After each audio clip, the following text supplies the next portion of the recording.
প্রিয় চতুর্থ শ্রেণীর শিক্ষার্থীরা, আজ আরেকটি পর্বে তোমাদেরকে স্বাগতম।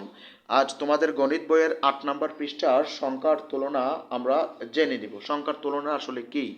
তুলনা বলতে কম বেশি কি বোঝায়, আমরা আজ এই তুলনা জেনে নিব। উপরে দেখো দুইটি সংখ্যা আছে, বলছে এর মধ্যে কোনটি বড়। তাহলে এখানে করে দেওয়া আছে, বইয়ের মধ্যে সমাধান করে দেওয়া আছে। দেখো, আমরা যদি পড়ি তাহলে দেশীয় রীতিতে 3 সংখ্যা পর কমা, 2 সংখ্যা পর কমা। হ্যাঁ, তোমাদের এর আগের পর্বে কমার ব্যবহার শেখানো হয়েছে। তাহলে দেখো, একক, দশক, শতক, হাজার, অযুত, লক্ষ, 4,85,000, 4,85,000 একটা পেলাম। আরেকটা দেখি, 4,28,000। তাহলে অবশ্যই এইটা হচ্ছে বড়। এই 4,85,000 অবশ্যই বড়, যেহেতু এটা 85,000 আর এখানে 28,000।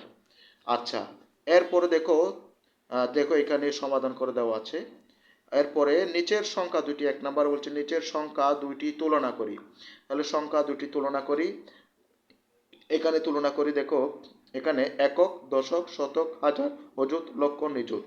একক, দশক, শতক, হাজার, অযুত, লক্ষ, নিযুত, দুইটাই কিন্তু নিযুত পর্যন্ত আছে। তাহলে আমরা কিভাবে বুঝবো কোনটা বড়? দেখি, দেশীয় রীতিতে কমা বসাই, 3 সংখ্যা পর 2 সংখ্যা পর। এখানেও 3 সংখ্যা পর 2 সংখ্যা পর।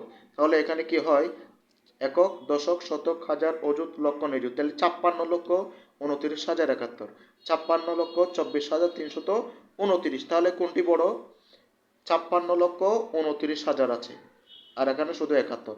আর 56,24,329। তাহলে এইটাই হচ্ছে বড় সংখ্যা, কারণ হাজারের ঘরে, হাজার এবং নিযুতের ঘরে, হাজার এবং অযুতের ঘরে 29,000 আছে। তাহলে এখানে আছে হাজার এবং অযুতের ঘরে 24,000। তাহলে এটা অবশ্যই বড়। ধন্যবাদ সবাইকে। আজ এই পর্যন্ত, দেখা হবে আগামী ক্লাসে।